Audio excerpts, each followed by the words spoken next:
শুরু করিতেছি পরম করুণাময় আল্লাহর নামে। সাবেক আইসিটি প্রতিমন্ত্রী জুনায়েদ আহমেদ পলক এখন তারই নেত্রী শেখ হাসিনা তার সর্বোচ্চ শাস্তি চান। আদালতের কাঠগড়ায় দাঁড়িয়ে এইভাবে তিনি বলতেছেন যে আমি ইন্টারনেট বন্ধ করি নাই, আমি নির্দেশ অনুযায়ী নেট বন্ধ করেছি। 2024 সালে 5 আগস্ট, জুলাই আগস্টের এই সময়টায় দীর্ঘ একটানা 13 দিন বাংলাদেশে ইন্টারনেট বন্ধ ছিল। ইন্টারনেটের অন্ধকারে বাংলাদেশকে ডুবিয়ে রেখেছিল এই ফ্যাসিস্ট সরকার, এই হাসিনা এবং তার এই মন্ত্রী পলক। এখন তিনি নিজে বাঁচার জন্যে হাসিনার দোষ সব দিয়ে দিচ্ছেন। হ্যাঁ, হাসিনা তো সর্বোচ্চ নির্বাহী প্রধান, তার আদেশ তো তার মানাই লাগবে, কিন্তু তিনি ওই চেয়ারের দায়িত্ব তো তিনি ছিলেন, তিনি কি গা বাঁচাইতে পারবেন? পারবেন না। এর ভিতরে তিনি আরেকটা কথা বলেছেন যে আমি তো ফ্যামিলির সাথে বিদেশ চলে যেতে পারতাম, কিন্তু আমি যাইনি, মাননীয় প্রধানমন্ত্রী শেখ হাসিনাকে রেখে আমি যাব না।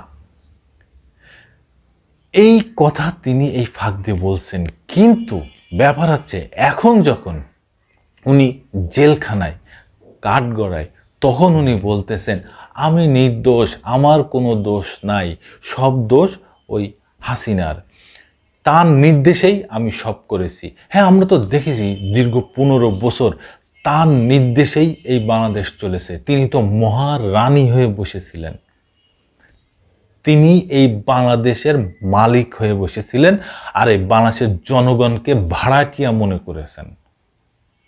সেই হিসাবেই তিনি দেশ চলিয়েছেন। কেন? তিনি বলেছেন না, বেশি বকবক করলে আমি পানি বন্ধ করে দেবো, বিদ্যুৎ বন্ধ করে দেবো, সার বন্ধ করে দেবো, দিয়ে চুপচাপ বসে থাকবো। এই কথা হাসিনা নিজে বলেছেন।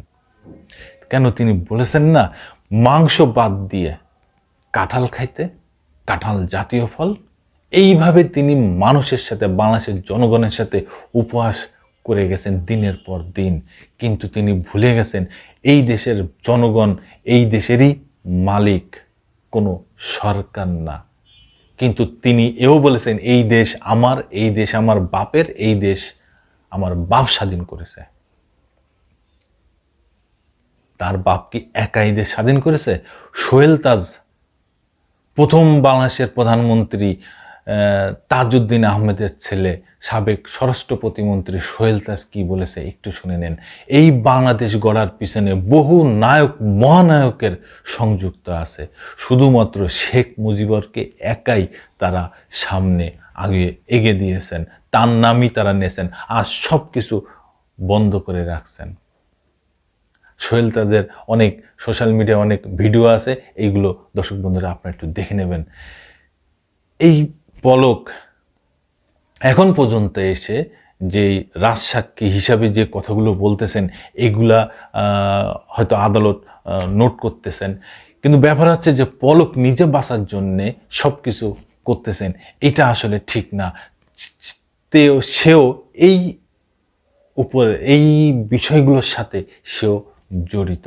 দর্শক বন্ধুরা, আপনাদের যদি কোনো মতামত থাকে অবশ্যই কমেন্টসে জানাবেন। ধন্যবাদ। আবার আসবো নতুন কোনো কথা নিয়ে, নতুন কোনো ঘটনা নিয়ে। আমি প্রিন্স।